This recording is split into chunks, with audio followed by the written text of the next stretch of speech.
사는 그리스도인이라는 제목으로 이 시간 함께 하나님 말씀 나누고 같이 기도하는 시간 갖도록 하겠습니다. 네, 혹시 우리 성도님들은 역사를 좀 좋아하십니까? 네, 학교 다니실 때 역사 공부하는 거 즐겨 하셨는지 잘 모르겠습니다. 저는 개인적으로 굉장히 싫어하는 과목 중에 하나였습니다. 외울 게 너무 많았고요. 숫자가 항상 헷갈렸고요. 그리고 열심히 외워도 항상 외운 만큼 결과가 잘 나오지 않는 굉장히 좀 저를 힘들게 하는 그런 과목 중에 하나였던 걸로 저는 기억하고 있습니다. 하지만 시간이 가면 갈수록 역사를 좀 아는 것이, 특별히 우리나라나 국제적인 역사를 아는 것이 우리가 살아가는데 우리의 삶과 상황을 돌아보고 또 우리가 있는 자리를 조금 더 잘 볼 수 있는 굉장히 중요한 단서와 도구가 된다는 것들을 이렇게 깨닫게 되면서요. 특별히 요즘은 또 역사를 굉장히 재미있게 잘 가르치고 또 배울 수 있는 그런 도구나 혹은 여러 가지 영상들이 있어서 저도 가끔 이제 이렇게 보게 되는데요. 제가 왜 이 말씀을 드리냐면, 오늘 저희가 함께 읽은 이 역대하 6장, 특히 이제 역대기라는 이 내용 자체가 역사이기도 하지만 이 내용을 조금 이해하기 위해서 저희가 이 성경의 역사적 배경을 조금 더 살펴볼 필요가 있기 때문입니다. 그래서 제가 사진을 좀 몇 가지 준비해 봤는데요. 먼저 첫 번째 사진 한번 좀 보시겠습니다. 혹시 이 사진이 어딘지 여러분 혹시 아시겠습니까? 혹시 갔다 와 보신 분 계실까요, 여기에? 네, 한 분쯤 계실 수도 있을 것 같은데, 네, 여기가 바로 그 이스라엘에 있는 통곡의 벽이라는 곳의 이제 전경입니다. 그 다음 사진을 보시면 조금 더 가까이 한번 보실 수 있는데요. 네, 보시면 이렇게 벽을 붙잡고 기도하는 유대인들 혹은 사람들의 모습을 이렇게 볼 수 있습니다. 이 통곡의 벽이라고 불리고 있는 이곳은요, 지금도 유대인들과 전 세계에 있는 많은 유대인들이 가장 중요한 그들의 성지로 여기면서 많은 사람들이 또 이 예루살렘이나 이스라엘 여행하게 되면 반드시 방문하게 되는 그런 중요한 관광지라고 말하기 참 그렇지만 어쨌든 그런 유명한 곳이기도 하죠. 한 장 더 넘겨주시면요. 네, 지금은 코로나 때문에 이렇게 칸막이를 치고 사회적 거리두기를 하고도 기도하러 수많은 사람들이 방문을 하고 있다고 하고요. 이곳은 이제 24시간 개방되어 있답니다. 남녀가 구분된 장소에 들어가서 기도하도록 되어 있는데 심지어 이렇게 어른들도 기도하지만요. 그 다음 장면 보시면요. 네, 아이들도 이렇게 와서 기도하는 게 굉장히 중요한 그런 일과고요. 이 통곡의 벽 앞에서 많은 아이들이 성인식을 치르고요. 그리고 심지어 신병 훈련을 마친 이스라엘의 군인들이 나라와 그 조국에게 이렇게 충성을 맹세하는 곳이 바로 이 통곡의 벽 앞이라고 합니다. 그만큼 이스라엘 사람들, 특히 지금의 유대인들에게 굉장히 중요한 곳인데요. 자, 저 벽이 통곡의 벽이라고 불리게 된 유래가 좀 있습니다. 우리가 잘 아는 것처럼 주후 70년, AD 70년 경에 로마에 의해서 예루살렘에 남아있던 성전이 완전히 무너지게 되는데요. 그때 이 성전 중에 외벽인 서쪽 벽이 다 무너지지 않고 일부 남아있는데, 지금 그걸 이제 통곡의 벽이라고 아까 보셨던 그 사진이 바로 그 벽, 성전 벽이 아니고 성전의 외벽에 있는 한쪽 부분이 남아있는 것입니다. 자, 그런데 이게 이제 이렇게 무너지고 난 이후에도 이제 그 예루살렘에 살고 있던 많은 유대인들이요, 로마에 대해서 굉장히 강력한 저항운동 혹은 이제 그 반대운동을 많이 했고요.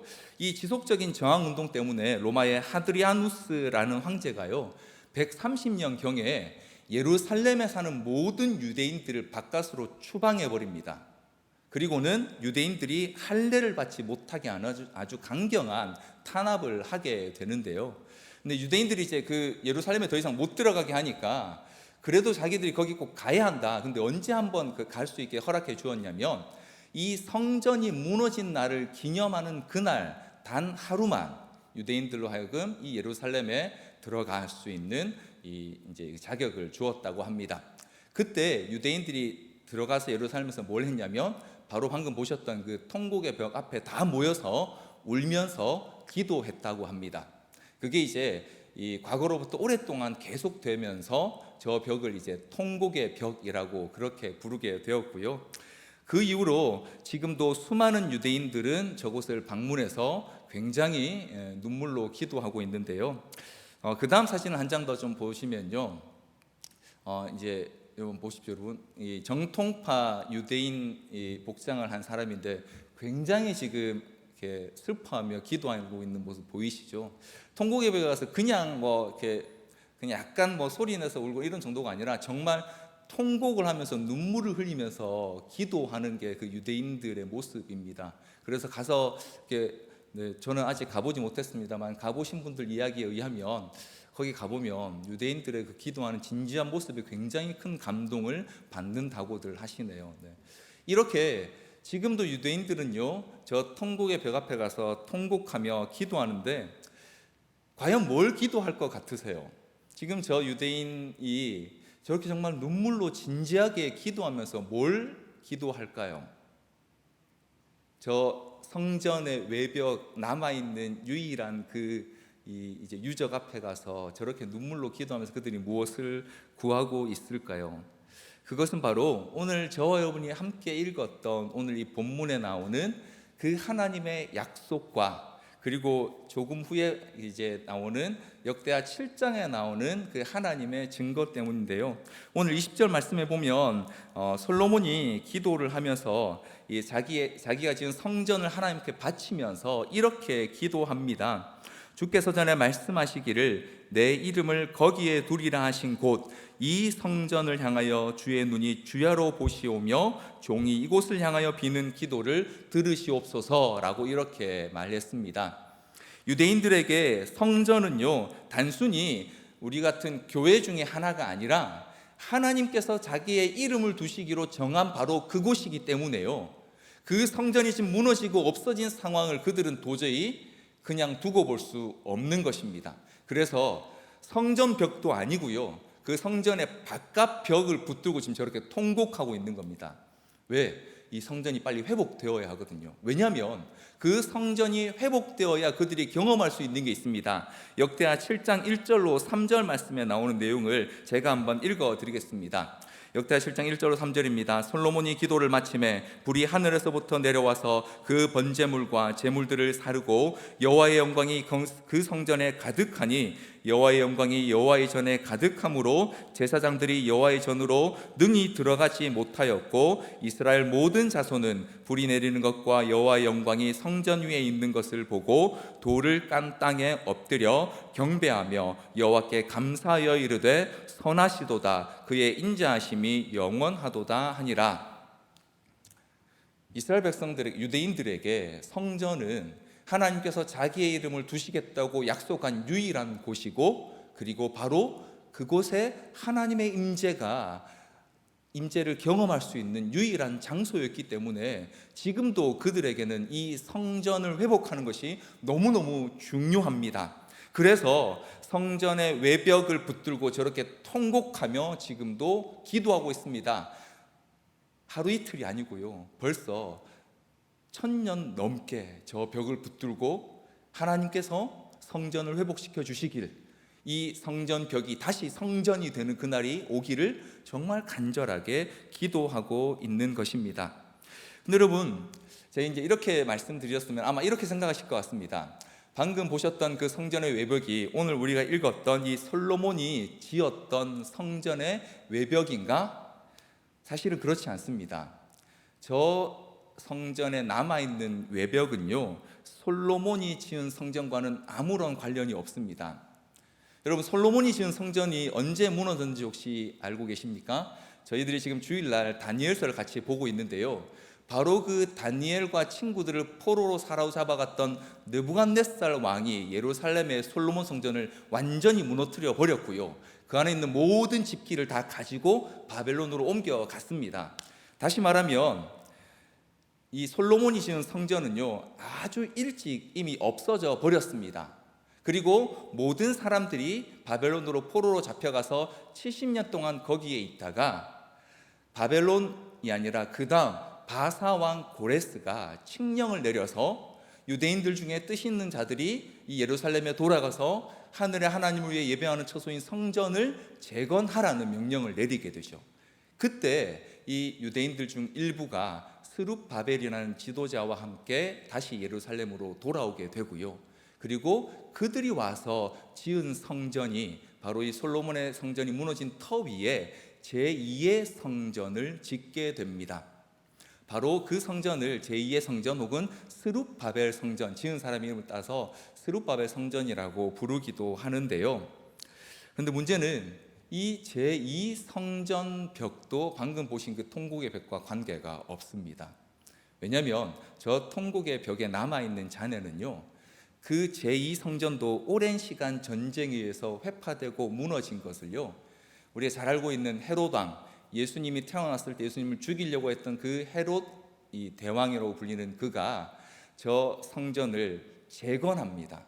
스룹바벨이 지었던 성전에 남아있던 부분을 다시 쌓아 올려서 더 크고 가장 거대한 규모로 성전을 재건하고요. 그리고 그 성전 주변에 엄청난 부속 건물을 짓습니다. 그래서 저와 여러분이 신약 성경에서 보게 되는 이방인의 뜰, 유대인의 뜰, 여인의 뜰 혹은 솔로몬의 회랑과 같은 이런 것들이 바로 그 헤롯 왕에 의해서 지어진 성전에 있던 부속 건물들입니다. 원래 성전에 없었던 구조물들인데요. 보셨던 통곡의 벽은요, 바로 그 헤롯 왕이 지었던 중건했던 그 성전의 바깥쪽 외벽의 서쪽 일부만, 그것도 한 절반도 안 되는 일부만이 남아 있는 겁니다. 성전은 이미 완전히 다 사라졌습니다. 예수님 말씀하신 것처럼 돌 위에 돌 하나도 남지 않았고요.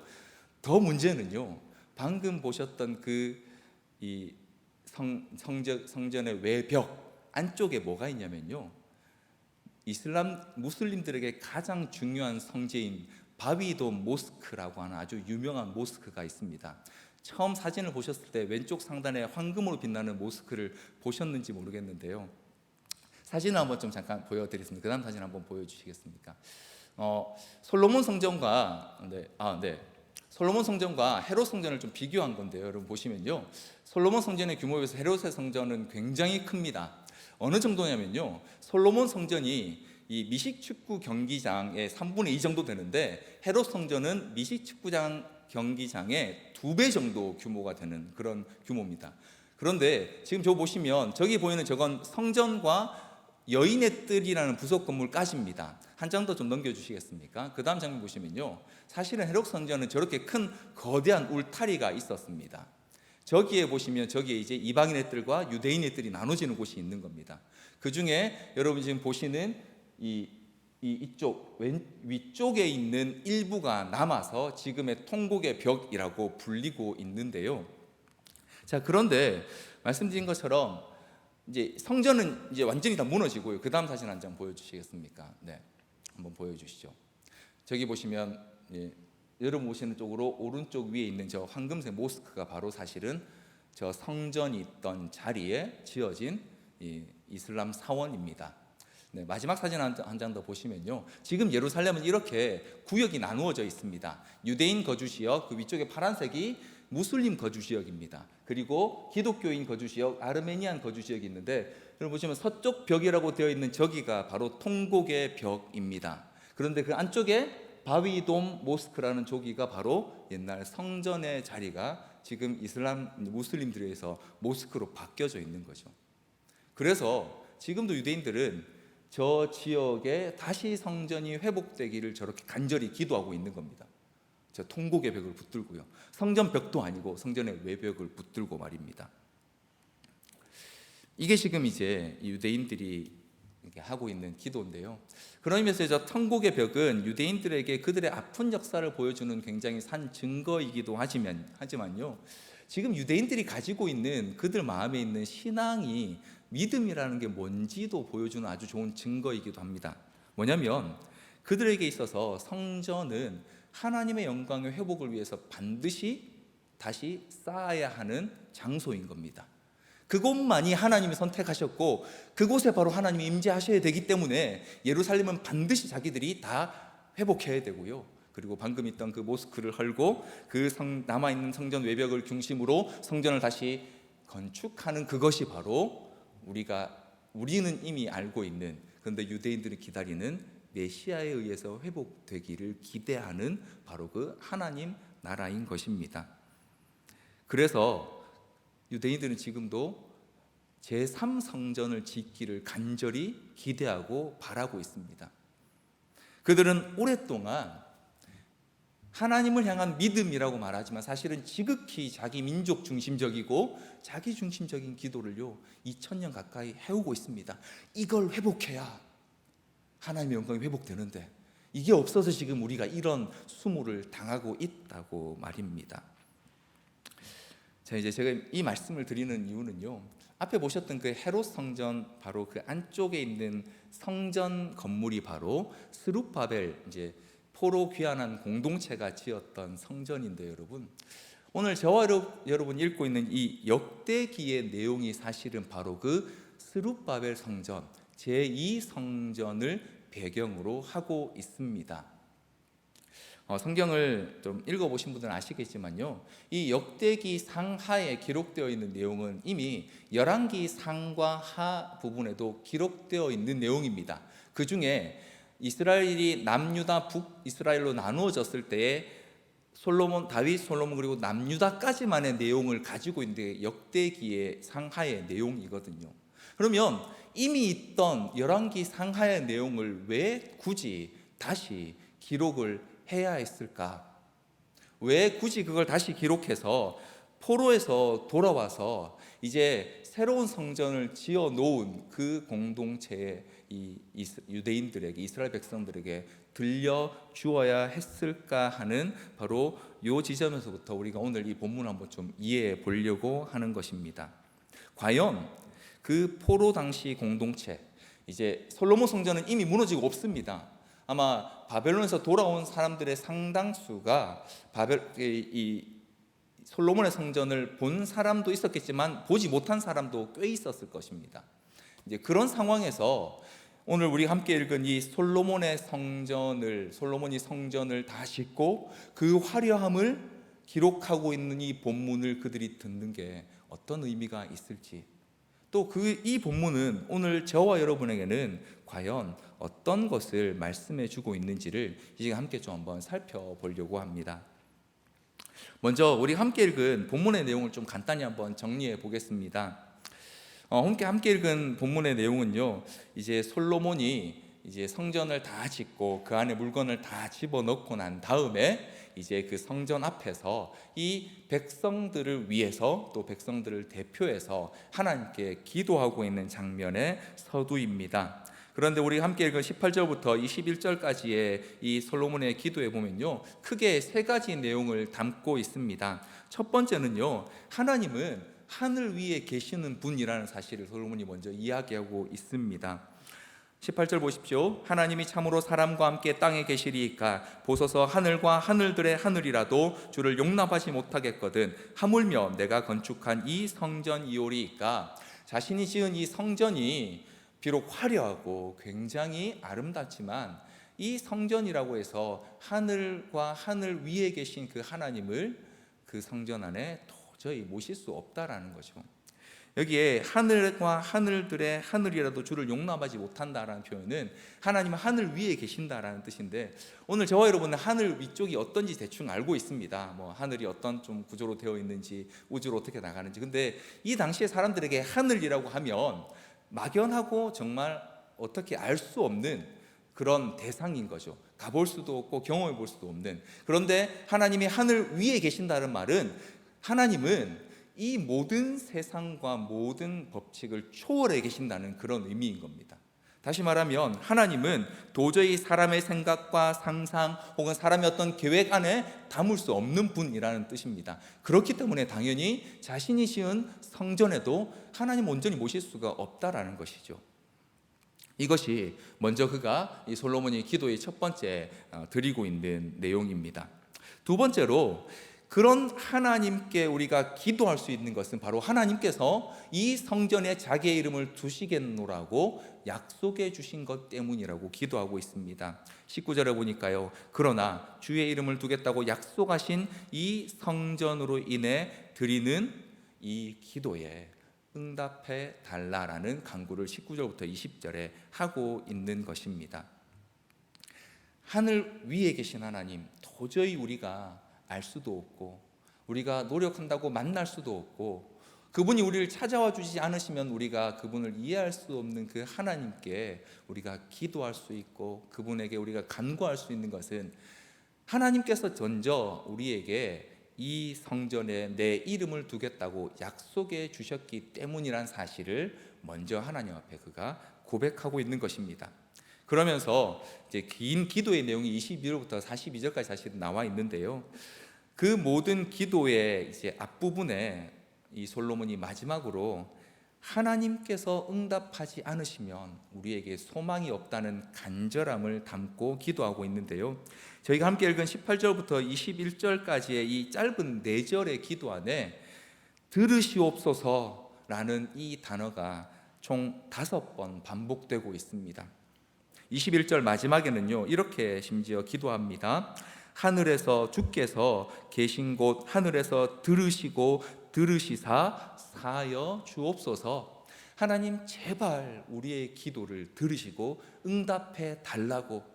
하나님이 우리의 기도를 듣지 않으시면 이후에 나오는 우리가 하나님 앞에 범죄했을 때, 재앙에 닥쳤을 때, 혹은 이방인들이 이곳에 와서 간구할 때, 혹은 이민족이 포로로 다른 적군의 나라에 사로잡혀 갔을 때 구원받을 방법이 없다라는 사실을 간절한 마음을 다 지금 여기서 하나님께서 들으시고 들으시옵소서라고 기도하고 있는 것입니다. 정리해 보면요, 지금 솔로몬의 기도는요, 단순히 기도를 위한 기도가 아니라 지금 이 모든 이스라엘 백성들 앞에서 그 백성의 대표로 이 백성들이 앞으로 할 기도가 하나님 앞에 응답되기를 구하는 기도인 것입니다. 단순히 솔로몬 자신을 위한 기도 혹은 자신의 나라만을 위한 기도가 아니라는 것이죠. 그런데 이런 솔로몬의 기도에 하나님께서 역대하 7장에 아까 우리가 보았던 것처럼 응답해 주셔서 하늘로부터 불을 내려주시는 그런 하나님의 임재를 보여주셨던 것이 바로 오늘 이 솔로몬의 성전이 지어지고 난 이후, 하나님께 바쳐지고 난 이후에 이 이스라엘 백성들에게 경험된 사건입니다. 굉장히 놀라운 사건이고요. 그리고 이 솔로몬의 기도는 정말 지금도 너무너무 우리에게 큰 도전이 되는 기도이기도 합니다. 자, 그런데 앞서 말씀드렸던 것처럼 이 기도와 이 내용을 듣고 있는 사람은 이 솔로몬의 성전 앞에 있는 사람들이 아니고요. 그 성전은 이미 오래전에 다 무너져 버렸고요. 그리고 솔로몬이 쌓았던 엄청난 예루살렘 성벽도 다 무너져 버리고 그 안에 있는 사람들은 대부분 다 그 지도자들, 고관들은 다 바벨론에 사로잡혀간 상황에서 아주 가난하고 정말 힘들게 남아있는 그 사람들이 살고 있는 예루살렘에 포로로 잡혀갔던 사람들 중에 일부가 돌아와서 그 솔로몬의 성전에 비해서는 너무도 초라하고 너무나 보잘것없는 새로 지어진 성전 앞에 모여있는 사람들에게 이 솔로몬의 기도가 지금 다시 들려지고 있는 겁니다.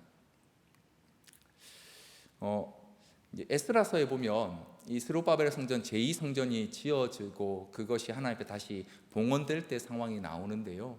그때 사람들이 이렇게 반응했다고 합니다. 에스라서 3장 12절부터 13절 말씀인데요. 우리 같이 한번 좀 읽어보겠습니다. 12절 13절 같이 한번 읽어보겠습니다. 시작.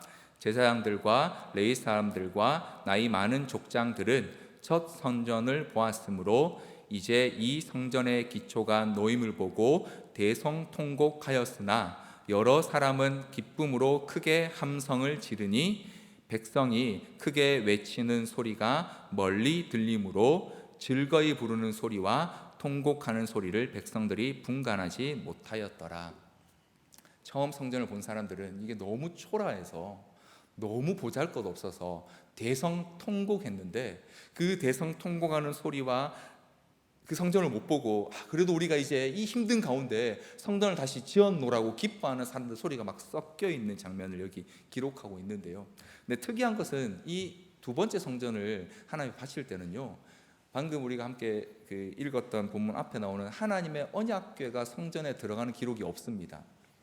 추측컨대 아마 언약궤가 이때 없어져서 그들이 찾지 못한 것으로 보통 봅니다. 그래서 제2성전에는요 모양도 초라했지만 언약궤도 없었어요, 그 지성소에.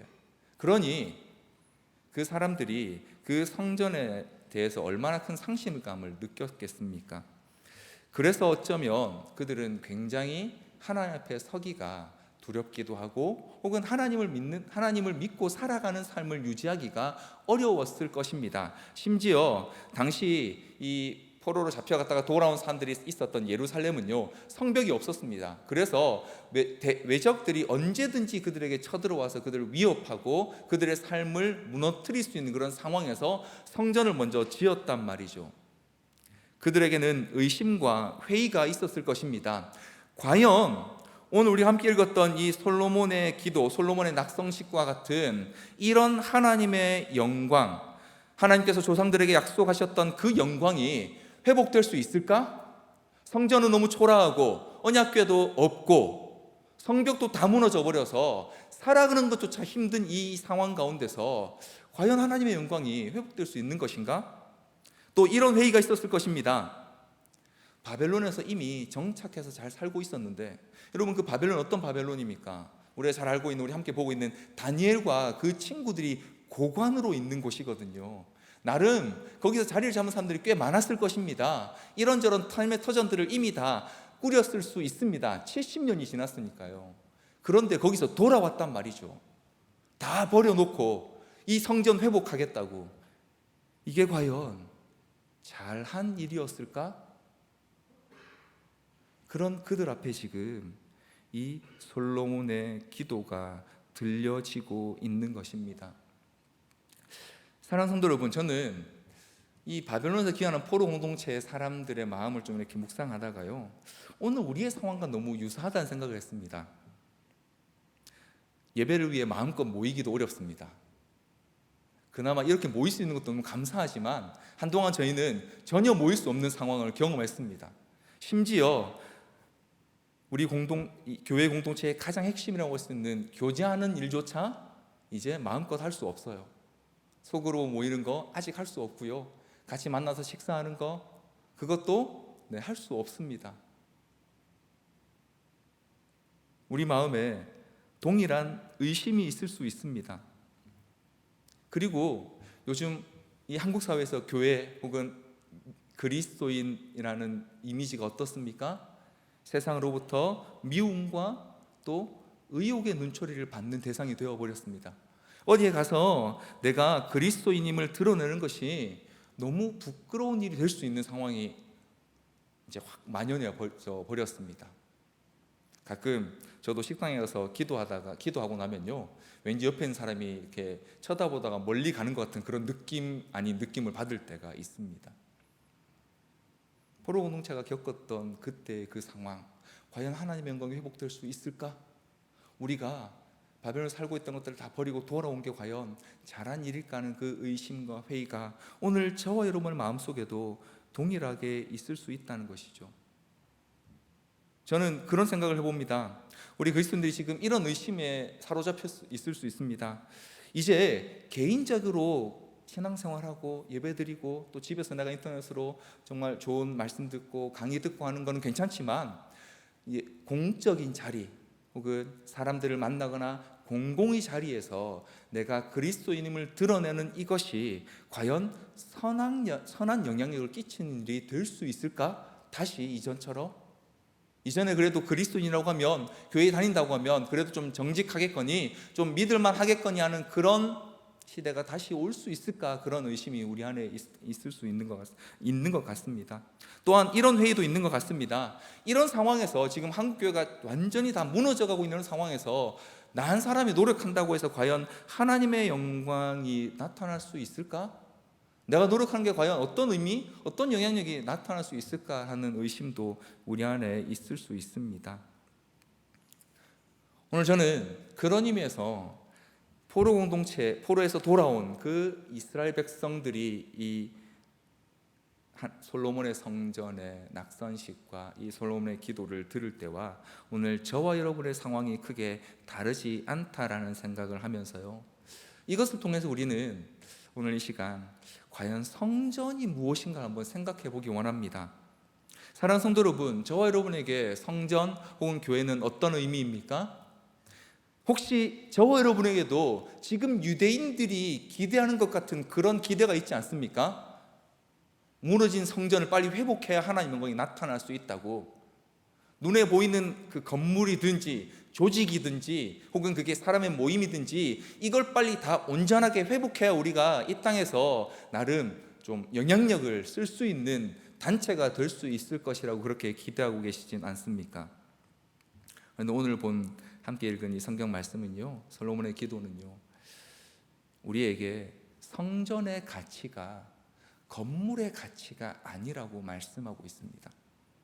하나님께서는요, 성전에만 계시는 분이 아니라 온 세상에 계시는 분이라고 솔로몬은 고백하고 있습니다. 하늘이라도 하나님을 감당할 수 없다고 말입니다. 하물며 이 성전 따위가 어떻게 하나님을 모실 수 있겠냐고 그렇게 먼저 그는 고백하고 있습니다. 마찬가지로 이 바벨론으로부터 포로로 돌아왔던 그 사람들이 보았던 바벨론의 거대한 제국의 힘, 혹은 그곳에 있던 거대한 우상의 신전들, 혹은 그들이 겪고 있는 주변의 위협들, 이런 것들이 하나님의 임재와 그 하나님의 영광을 위협할 수 있는 게 아니라는 사실을 당시 포로 공동체에게 이 말씀은 들려주었고요. 동일하게 오늘 저와 여러분에게도 이 상황 가운데서 우리가 진짜 지켜야 할 게 우리의 건물이나 혹은 조직이나 모이는 숫자가 아니라는 사실을 이 본문을 통해 우리는 보게 되는 것입니다.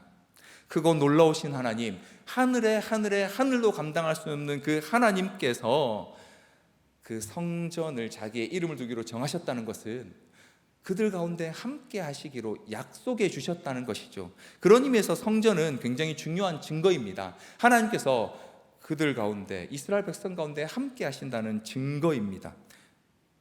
그런데 그 안에 언약궤가 없어도요, 혹은 화려한 건물이 아니어도요, 하나님은 그 약속 때문에 여전히 그 성전에서 자기 백성을 만나시는 분이라는 것입니다. 그래서 성전 그 자체가 아니라요, 하나님의 백성이 하나님 백성 되는 것은 그것을 약속하신 바로 그 하나님 때문에 하나님 백성이 되는 것이지, 성전이 얼마나 화려한지, 그 안에 언약궤가 있는지 없는지, 혹은 그 건물이 얼마나 큰지에 의해서 결정되는 것이 아니라는 것이죠. 성전의 가치는요, 성전을 중심으로 살아가는 자들의 그 삶에 하나님에 대한 경외함, 하나님 주신 약속에 대한 신뢰, 그리고 그 신뢰로 말씀의 순종함이 나타날 때 거기에 성전의 가치가 나타나게 되는 것입니다. 이스라엘 백성들에게 있었던 문제점이 바로 여기에 있습니다, 여러분. 그들은 공간과 건물이라는 것에 성전을 국한했고요, 한정지었고요, 심지어 하나님조차 그 안에 가둬버린 겁니다. 어떻게 해요? 화려하지 못한 성전에 하나님이 계실 리가 없다는 것이죠.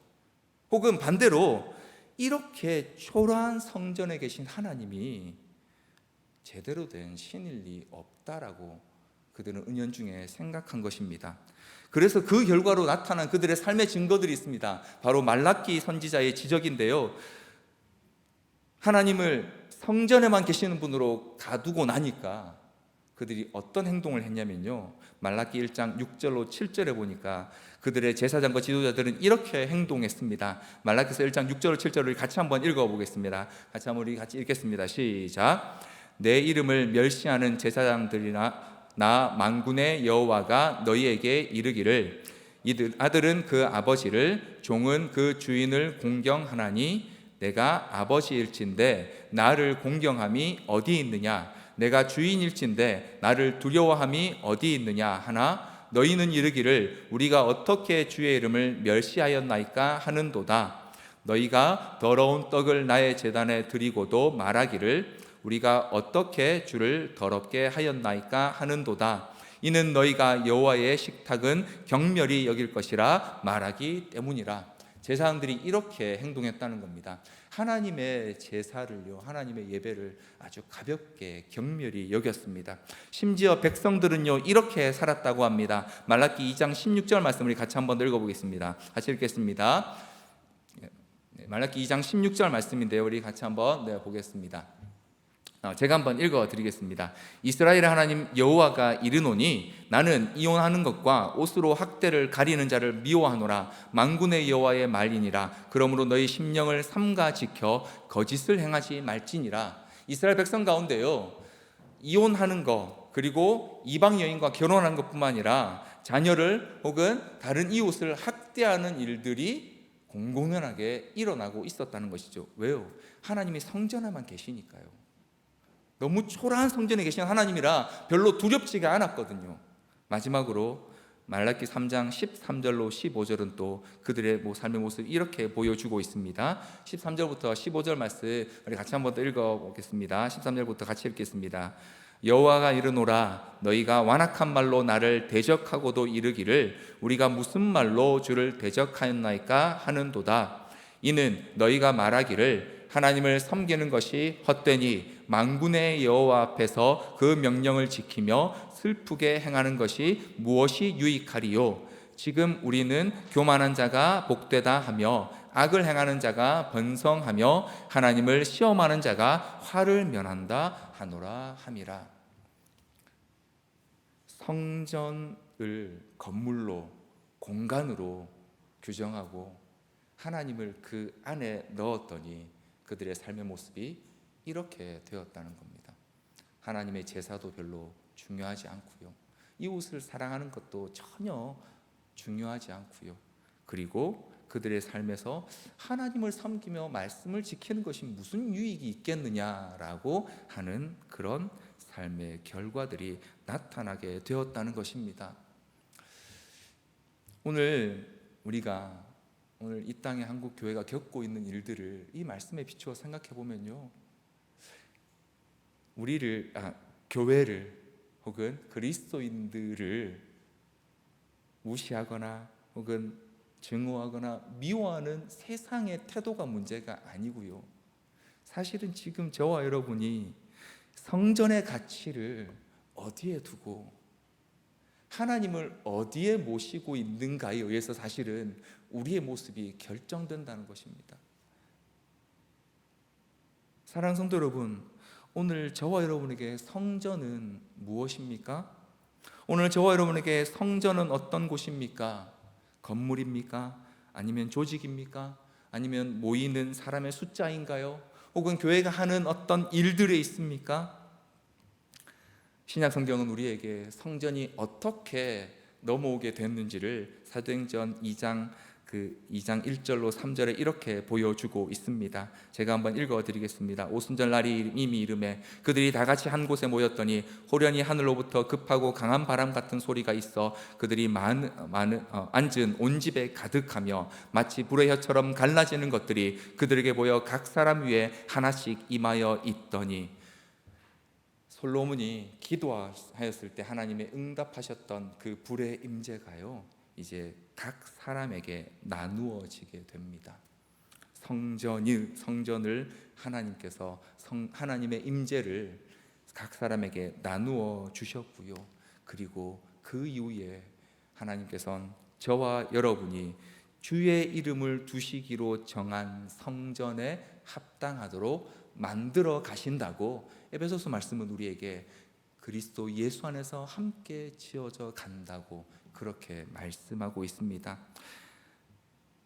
그런 의미에서 오늘 저와 여러분은 성전을 짓기 위해 사는 사람들입니까? 아니면 성전으로 살고 있는 그리스도인입니까?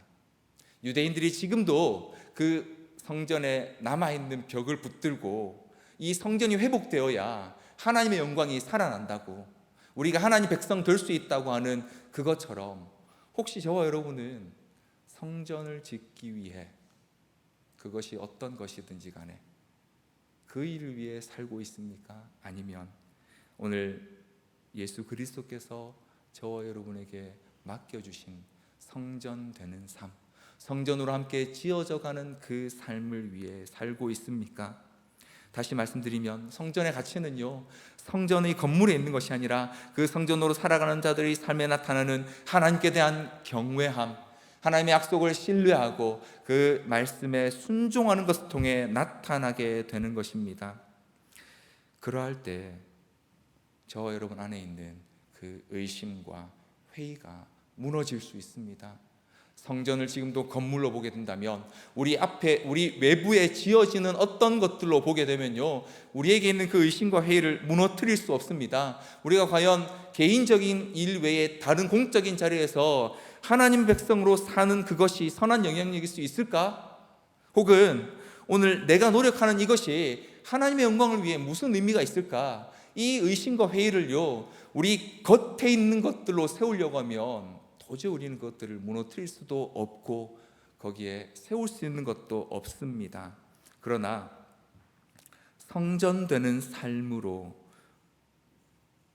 우리의 삶의 방향이 바뀌어지면, 우리가 하나님의 영광을 받은 자들로, 하나님의 임재를 받은 자들로, 성전으로 함께 지어져가는 예수 그리스도와 연합된 자들로 살아갈 때 우리 안에 있는 이 의심과 회의라는 견고한 진이 무너지게 되고요, 거기에 우리의 믿음의 씨앗을 심을 수 있게 되는 것입니다.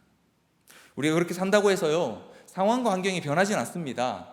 이스라엘 백성들 중에 그 이후에 이렇게 살았던 사람들이 있습니다. 하지만 상황은 변하지 않았습니다.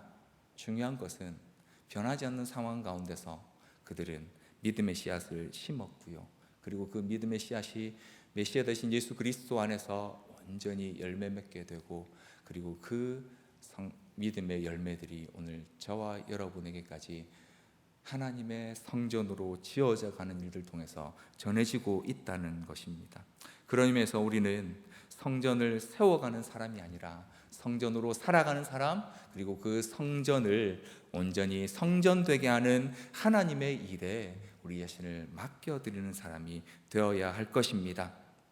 또한 그렇게 성전으로 살아가는 사람들이요, 힘써야 될 한 가지가 있습니다. 그것은 바로 성전을 위해서 기도하는 게 아니라 성전을 향하여 기도하는 것입니다.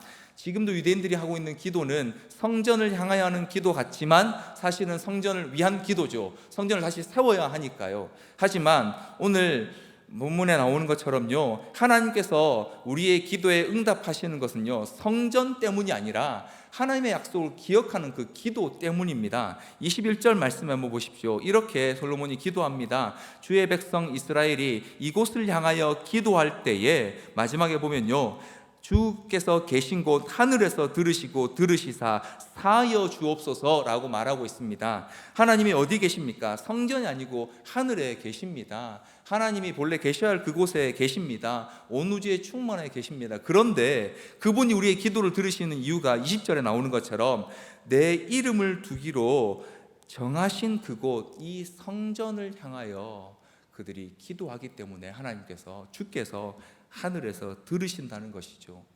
성전 때문이 아니라 그 하나님의 약속을, 주의 이름을 두시겠다라고 하셨던 그 약속을 기억하는 성도의 기도 때문에 하나님께서는 그 기도에 응답하시는 것입니다. 성전은 하나님께서 만나기 위해 지정하신 장소일 뿐이죠.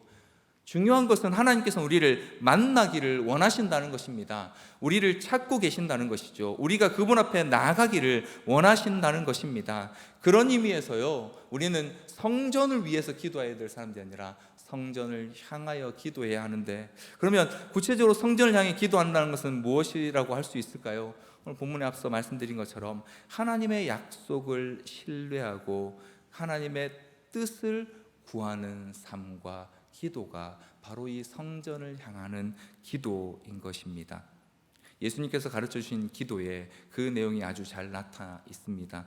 마태복음 6장 9절로 13절 말씀으로 잘 아는 주께서 가르치신 기도가 있습니다. 그러므로 너희는 이렇게 기도하라. 하늘에 계신 우리 아버지여, 이름이 거룩히 여김을 받으시오며 나라가 임하시오며 뜻이 하늘에서 이루어진 것 같이 땅에서도 이루어지이다.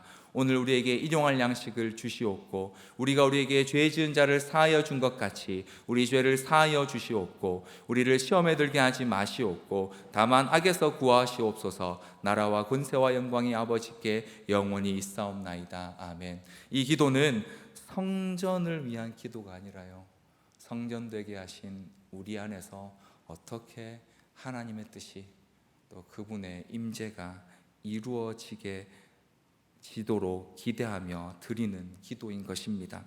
나의 욕심이나 계획을 구하는 것이 아니라요, 하나님의 뜻을 구하는 기도, 그리고 나를 통해서, 우리를 통해서 그 하나님의 뜻이 땅에서도 이루어지기를 구하는 그 기도가 바로 성전을 향하는 기도, 또 성전된 우리가 하나님 앞에 드려야 할 기도인 것입니다. 그리고 그러한 기도를 드릴 때에 우리의 기도가요, 솔로몬의 기도와 같이 간절해질 수 있습니다.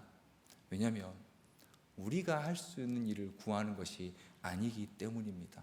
하나님께서 우리 안에 허락해 주셔야, 은혜로 우리 안에 일으켜 주셔야, 하나님이 우리에게 자비를 베풀어 주셔야 가능한 일들을 구하는 기도이기 때문입니다. 그런 의미에서 먼저 우리는 이 말씀을 좀 정리하면서요, 우리는 과연 성전으로서 하나님의 뜻을 구하는 기도를 드리고 있는가 한번 우리 자신 한번 좀 살펴보기 원합니다.